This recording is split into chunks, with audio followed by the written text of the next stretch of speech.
Welcome to um, my session about how to get your management board to Microsoft Teams. And this is a very interesting event for me because about a year ago we were live in Belgium having SharePoint Saturday Brussels at the time, and now, oh well, we are all online. But I'm super happy to be here nevertheless, and I hope you have had some interesting sessions by far. And for the next 40-45 minutes, we are concentrating on the top managers in your organization. Cool. So let's get started. First of all, I'd always like to thank our sponsors because, of course, without you, we wouldn't have this super cool online conference here today. And also, please follow our code of conduct. Even if this is an online conference, we still have a chat rooms in Discord, and you can, of course, make tweets in social media, etc. But please follow our rules so everyone are happy. Cool. So let's get started with the session. First of all, just a couple of words about myself. My name is Karoliina Kettukari, and I'm coming from Finland.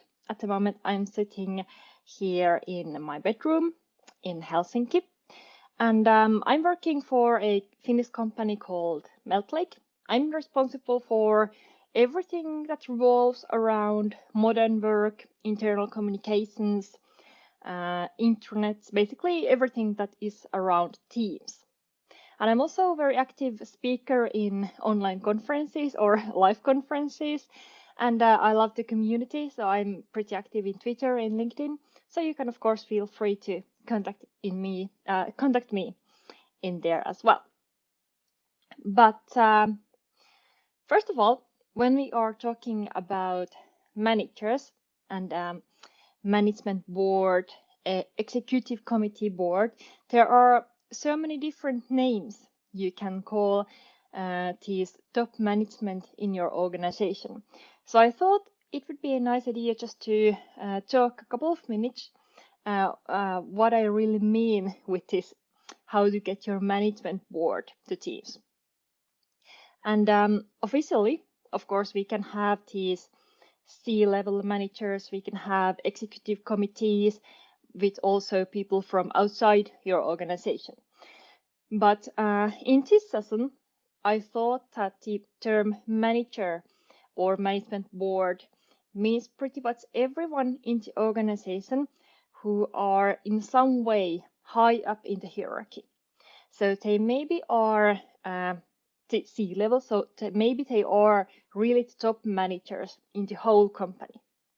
But also these tips and tricks in this session are suitable for managers, for example, who are responsible for some department, for some unit, or for some single site of the organization. So you don't have to be in charge of the whole company. You can be in charge of some smaller part of the company.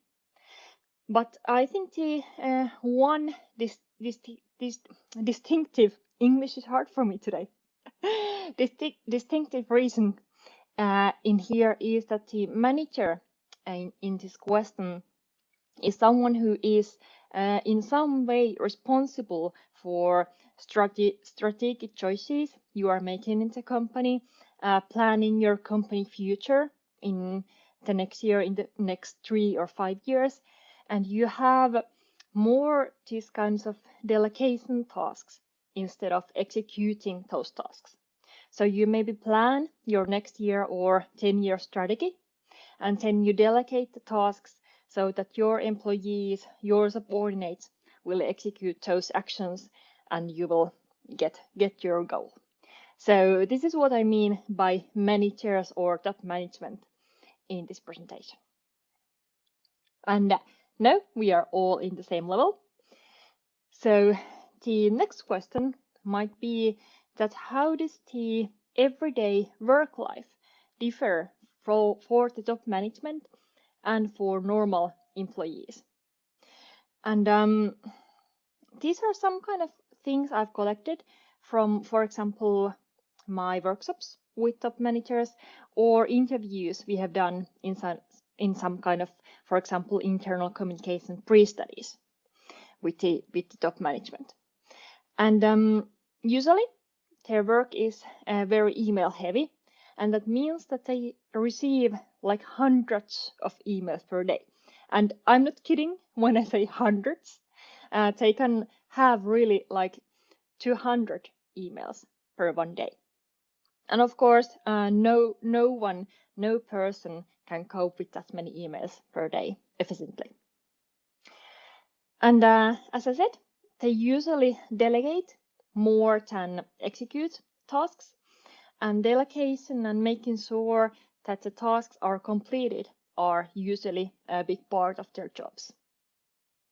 And then the third distinctive point is that they are usually doing lots of networking.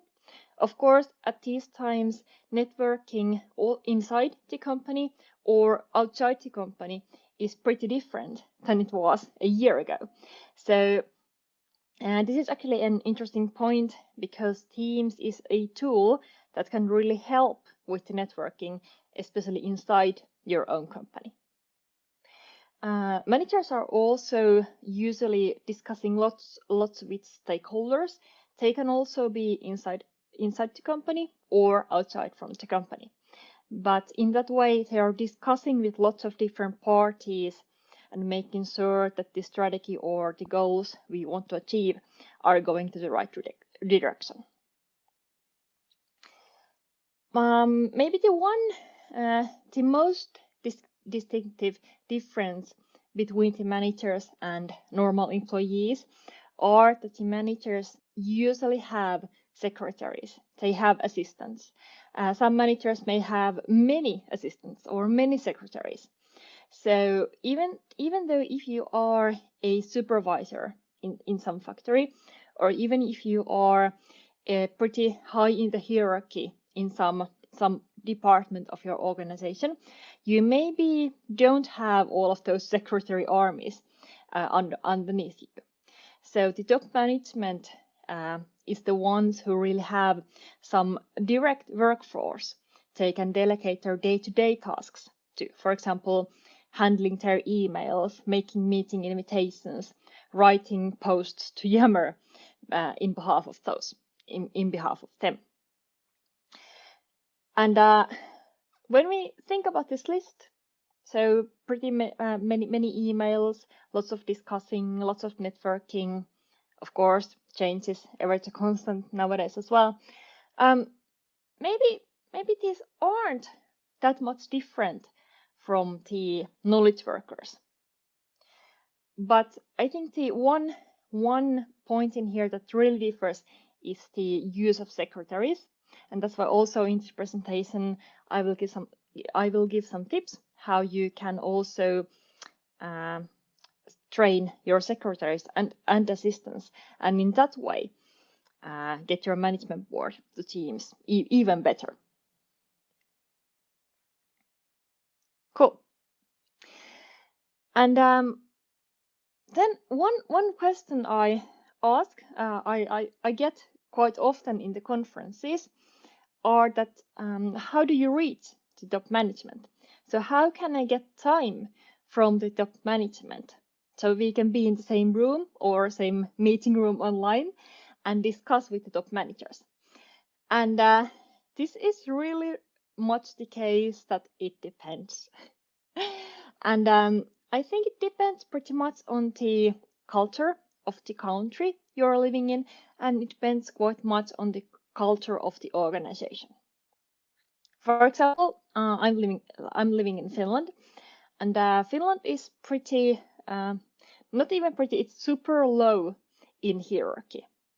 Of course, we have like these levels in our organization. We have managers, we have normal employees. But all in all, the hierarchy is pretty low.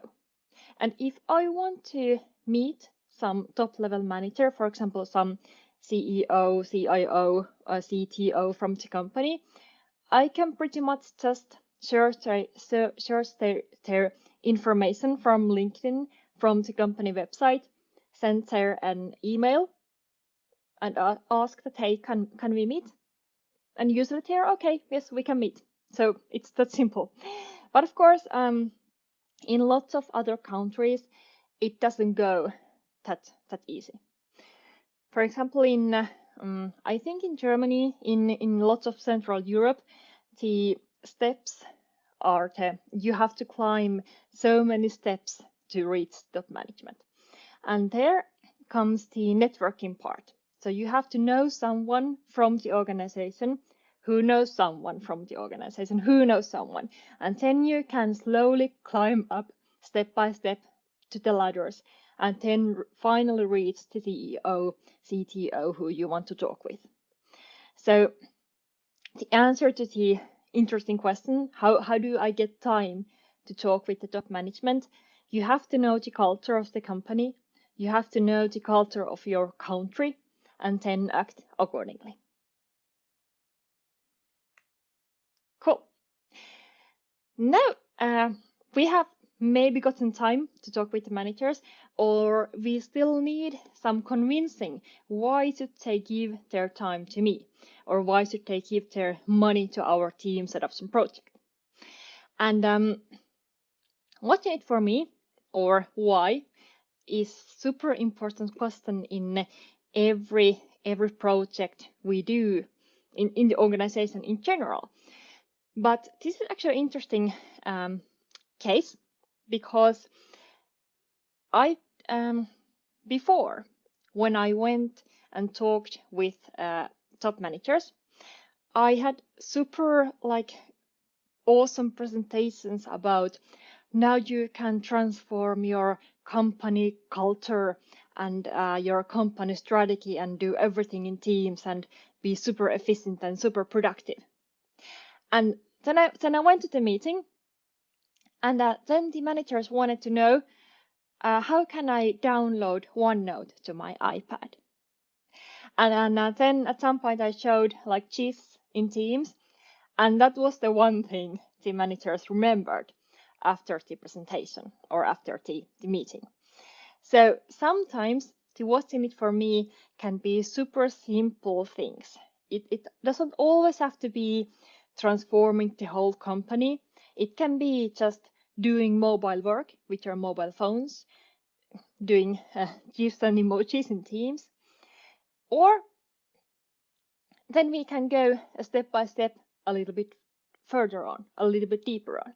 Of course, the ultimate goal in meeting top management is to get some kind of projects or is to convince them that we can really utilize M365, we can really utilize Teams to achieve our strategic goals. And we can use them to, for example, develop business processes in Teams with Power Apps, with Power Automate, etc.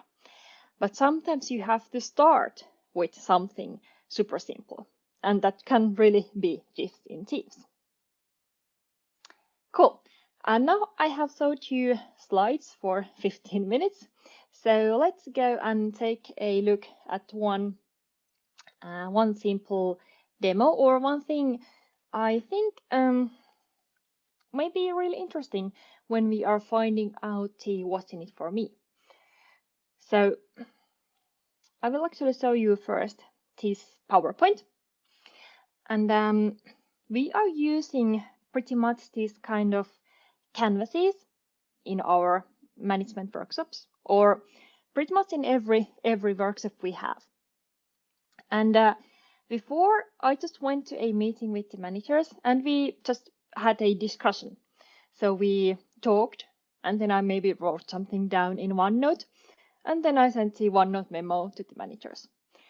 But these kind of canvases can really help organizing the conversation and making the change visible to the managers.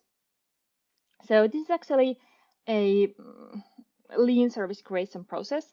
This is something pretty similar to, for example, design thinking methods, and you can find all kinds of these different canvases from Google, for example. But this is one we have used with top managers. And when I'm looking here, I'm looking at my other screen where my demos are. So basically, instead of just going to the meeting and start talking, we have prepared some ready-made questions, some ready-made goals for the meeting, and then we are basically filling this form out. And as you can see, this one is at the moment at PowerPoint. We could utilize, for example, Microsoft Whiteboard.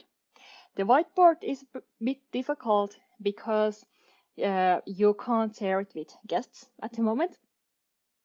So I've actually used external party products with this one. So we have, for example, used Miro or Mural to co-create and collaborate on these canvases.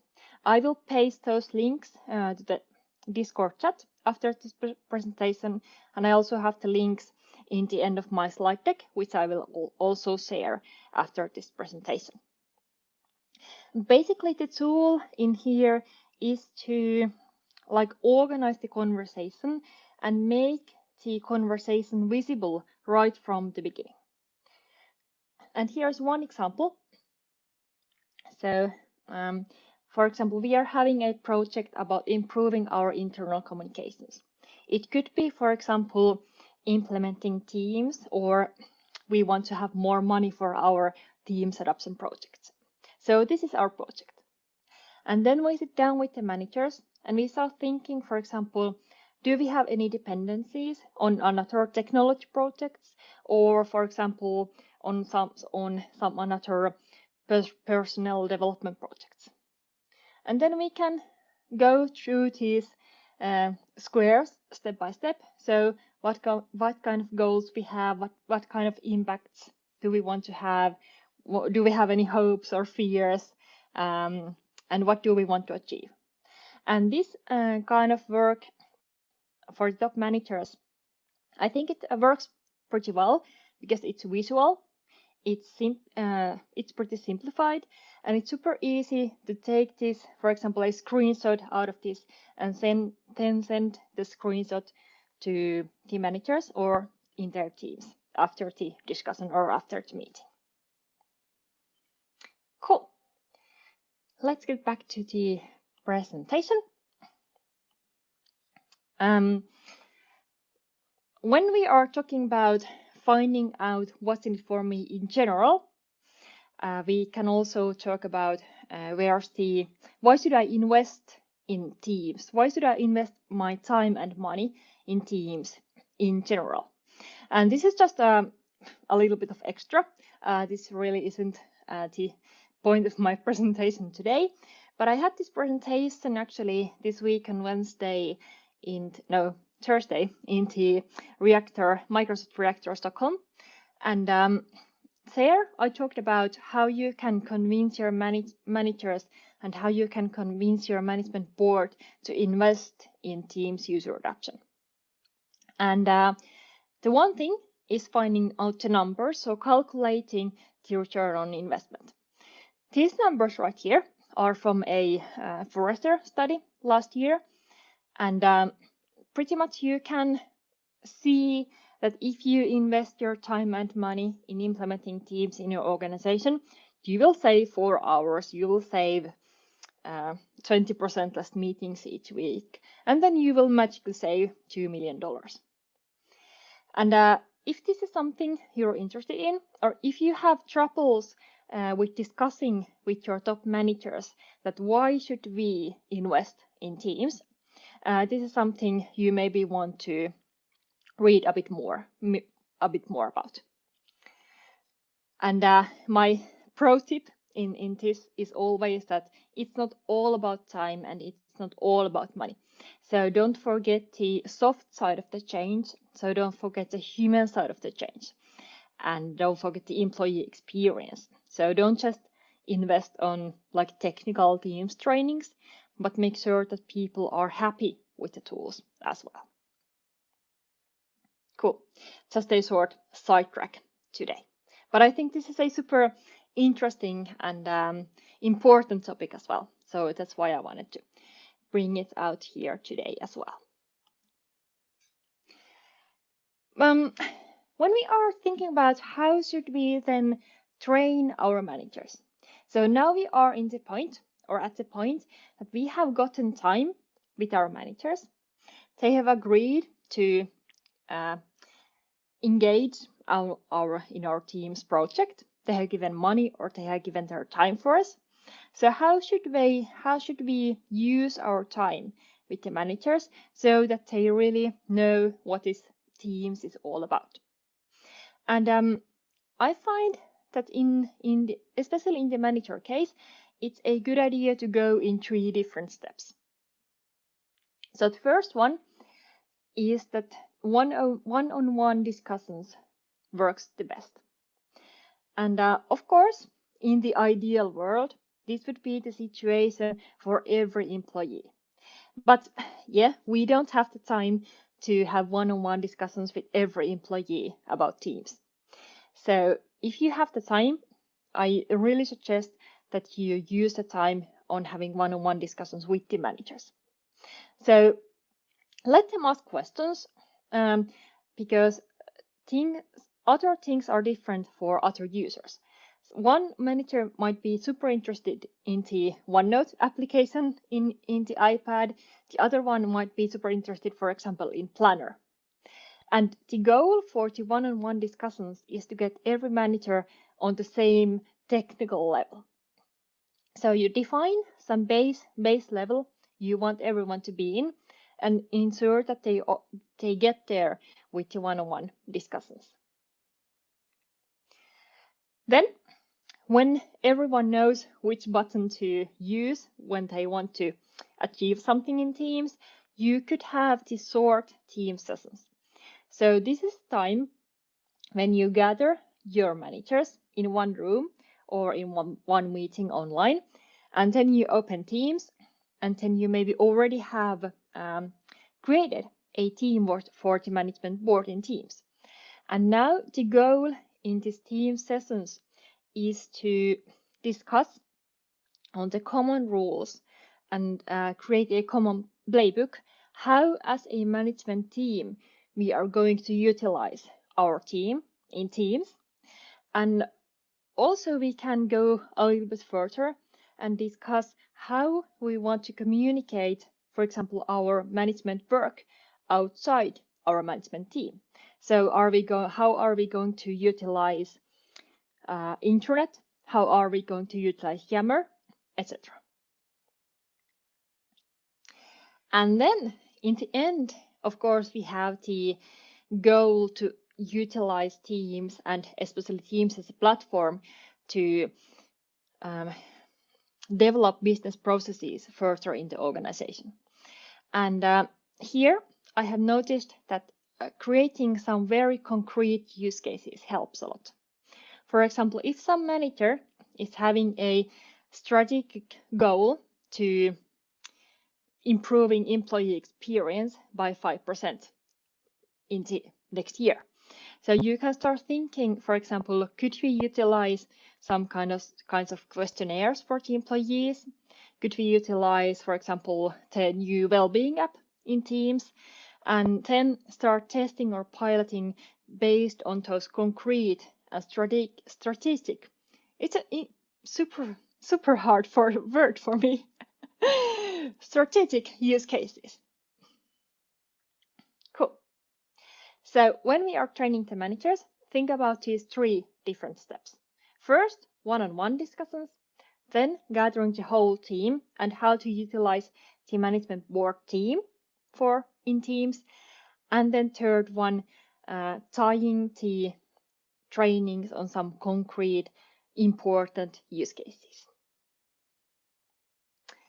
And also my pro tip in here is to train the secretaries, because secretaries are the secret asset of the organization. And if you can really get secretaries and assistants to figure out how to use Teams, how to communicate in Teams, how to collaborate in Teams, it really goes up to the higher management as well. So I think it's as important to train the secretaries as it is important to train the top management. Awesome. Now we have already looked at slides for some time, so I think it would be interesting to go to my demo.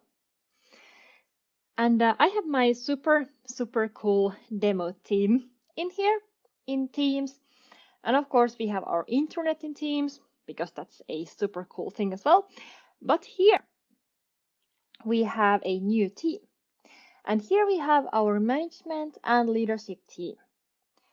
And we have just one channel because our company in here is pretty small. We have just I think we have 6 employees in our company at the moment. So here is our management and leadership team. There is me, and there is Solomon, and there is Knut. And here in our team, we can utilize lots of different aspects in our management work or management board work. So, of course, just chatting or just having a discussion in the general channel might be a super new and super interesting thing to many of the managers. In my customer cases, lots of management groups are actually or have been using WhatsApp for discussion. And now when they have the possibility to download Teams in their mobile phones and start utilizing, for example, this team in Teams for discussion instead of WhatsApp, it really can ease up their working life as well. So just training the managers how to write posts in the channel, of course, how to use the GIFs, etc., can be already a super important and super interesting thing for them. One thing we also discuss quite a lot about with the managers are that how we can transform our meeting process to Teams. And there are lots of different options, lots of variety, how we can utilize Teams in having our management board meetings. And it also depends because in some companies we have different, for example, safety and security rules.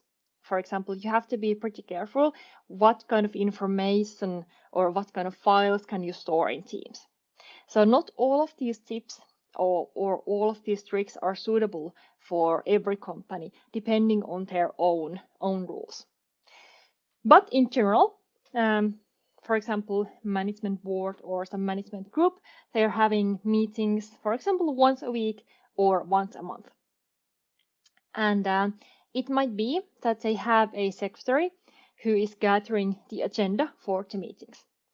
And for example, in one of my customer cases, we have this kind of, I think, very typical process that we had a secretary, and then he gathered the information from the other managers and created the agenda for the management board meetings.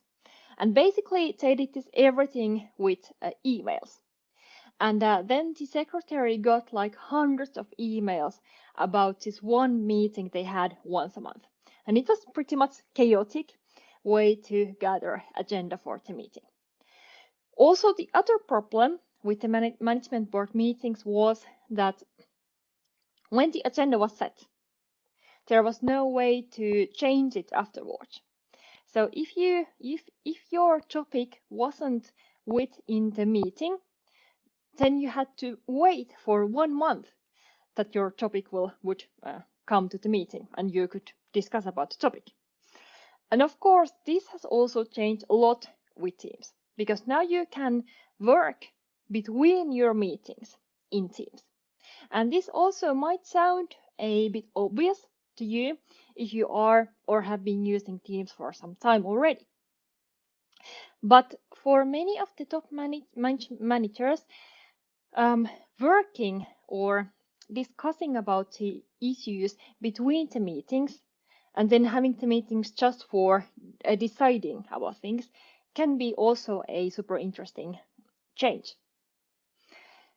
Here, you can utilize channel meetings.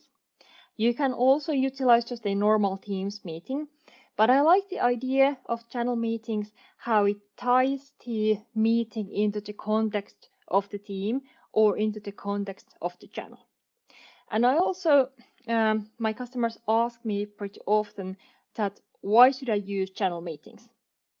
And the answer, of course, is that if you have a certain topic, and usually the certain topic is repeated, for example, every week or every month, then it's very easy to the employees to find the information within this channel, so within the topic. So everything is in one place. This also supports the idea that Teams is the hub for teamwork. So you open Teams and you find everything you need in your office work inside one window and inside one place. So here we also have a channel meeting because I think it's a good idea. We have our super simple agenda at this point. And yeah, we love to see you, so please have your camera on. Then there are different possibilities how you can take meeting notes. And usually management boards have been using Word or maybe PowerPoint to take meeting notes. And some management boards have these kinds of rules that, for example, you have to make a PDF from the board meeting and then store the PDF for another 10 years. So no one can change the board meeting memos. And but maybe in some less informal or less formal meetings, in meetings that are not required by the law, you could utilize OneNote. And OneNote is also nice because it's super simple to use. And when you want to start using OneNote for your board meetings, you can just start with training OneNote for the secretary. So the secretary basically is the only person who needs to really know how to use OneNote. And all the other members of the meeting can just go to their team, can go to the OneNote tab, and find the memos right here. So they don't need to actually know about the technology behind it. In OneNote 2016, we had this awesome feature where we could insert all the page templates in here, but it's not available in the modern OneNote application at the moment. So I can't demo it to you today. But OneNote is still a pretty efficient tool to utilize also in board meetings, also in more official meetings, if you want to have some kind of alternative to Word documents. And when it comes to agenda, this is actually something we have also used. So instead of having this email chaos and gathering agenda via email, we could utilize, for example, forums in gathering agendas. I don't know why my super cool penguin picture isn't loading right here, but anyway, this is a simple form that's embedded in our management team. Then we are asking that, hi, I want to discuss about this topic in the next board meeting. I maybe want to name a certain person who is responsible for the area, who is responsible for the topic. Or, for example, I can name some business unit or department which this topic is about. And then we have utilized this kind of importance and urgency meter, because it may be that we have like 50 different topic suggestions in our 1 hour long meeting. And this is one way to think about what topic should we really discuss about in our meetings.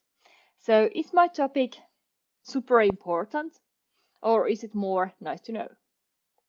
And is my topic super urgent? Do we really need to discuss it right now? Or is it maybe we can discuss it in the next month as well.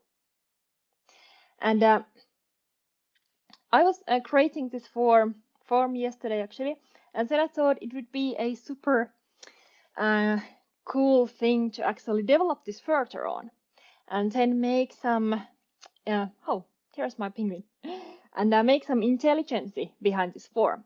So for example, if you send your topics, some Power Automate or some other process would automatically rate your topics based on these questions, and then you could automatically give you a prioritized list of your meeting agenda. That would be a pretty cool thing to do. Cool. So meetings in Teams, one way.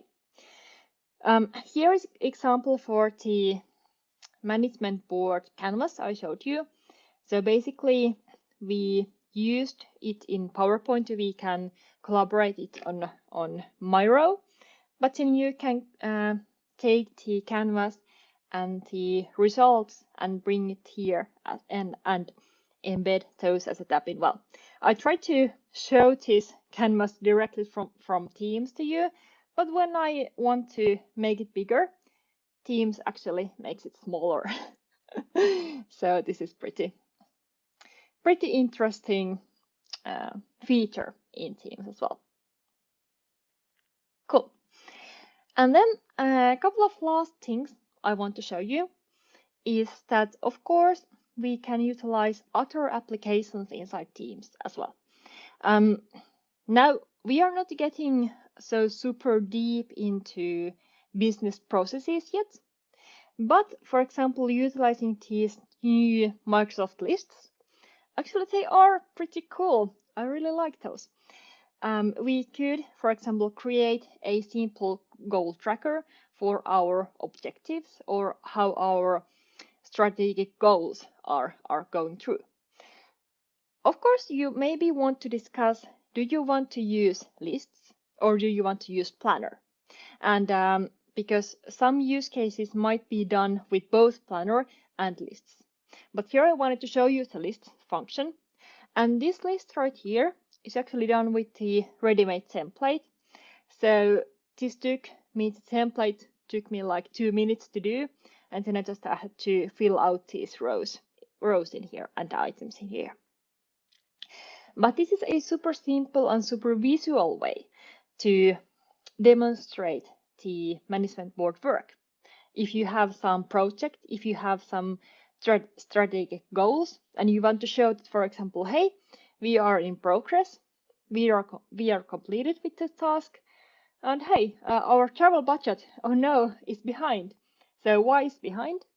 Maybe it's behind because we don't have any responsible person for this task. So this is a one way you can make the next step from just the discussion, from just the meeting notes, to really developing the business processes in Teams. And then the last thing I want to share with you today is that we, of course, can have the management board team. And there we have the management board who talk with themselves. Here is Solomon and his husky dog. But we maybe want to also discuss how we can get the management board to communicate with all the other employees in the company. And one solution for this is that we can have a channel in our internet team in Teams. You can, of course, depending on your company size, you can have, for example, a group in Yammer or some place in the internet. But a channel in Teams is a super simple way to demonstrate and tell stories from team management to all of the employees. And so here we have in our internet team, we have a own channel for the top management to tell that how our strategic planning for the next year is going. And for example, here we have also planned a cool conference using the Microsoft Lists function. And here every employee in the company can see that, hey, these kind of sessions we are doing in our strategy conference, and they can ask questions directly from the managers, and the managers can answer directly to the employees. And this kind of communication, direct communication between the top management and the employees, this hasn't really been possible without Teams before. So this is also super interesting topic, and but it's not that easy to get the top management to communicate directly with the employees in this kind of open Teams channel. Cool. So we are getting to the end, and I have just one summary slide left to show you. And it's right here.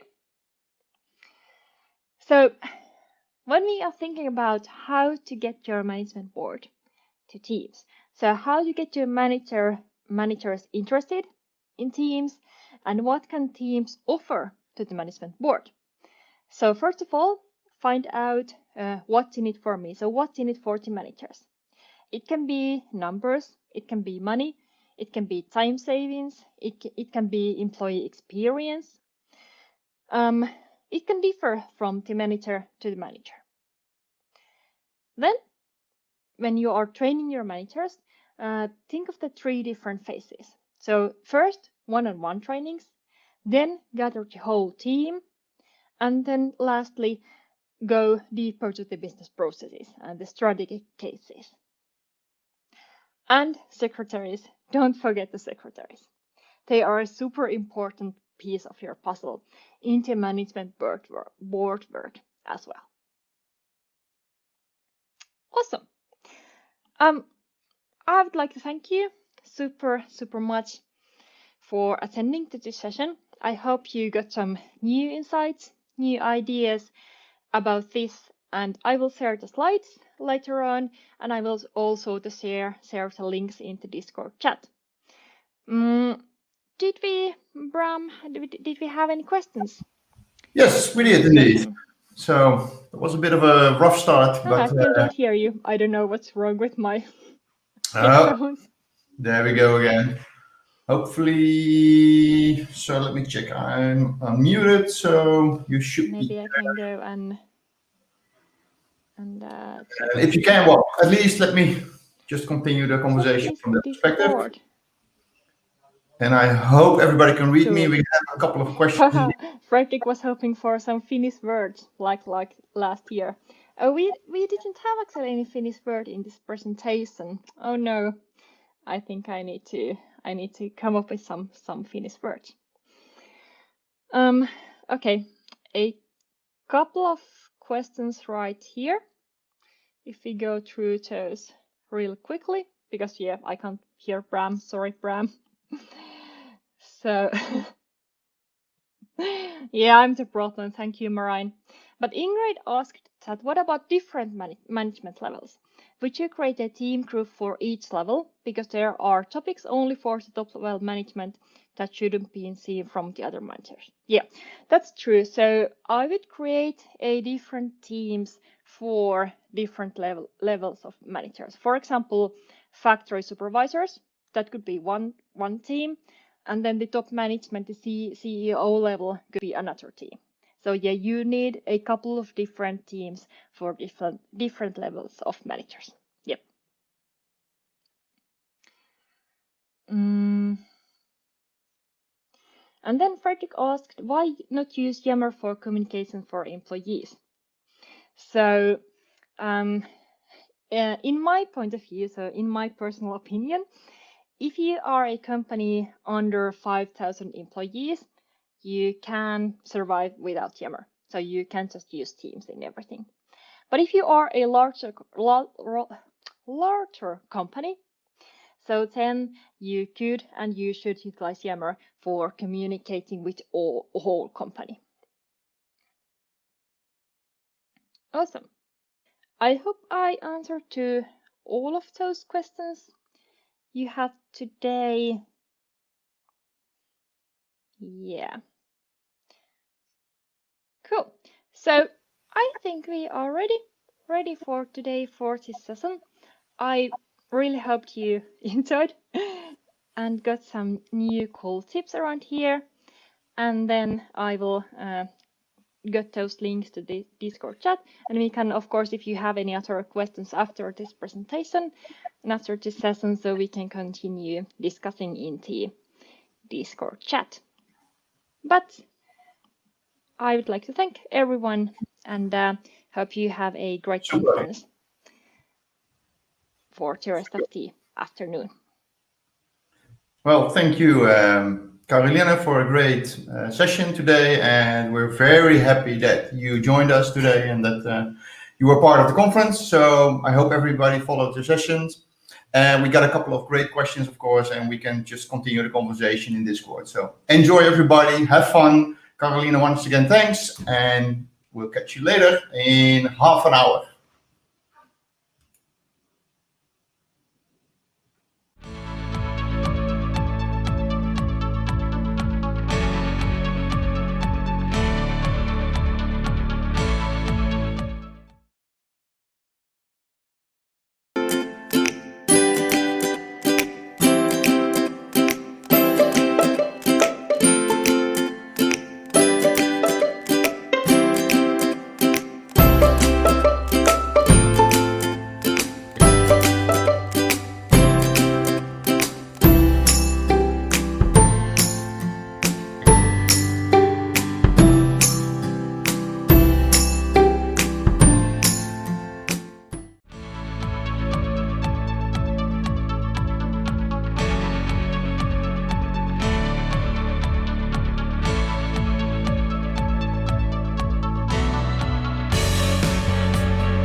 The Omita Framework is an enterprise-ready software platform that makes it possible to set up an easy integration between your existing back-office applications and push all the relevant information into digital workplaces.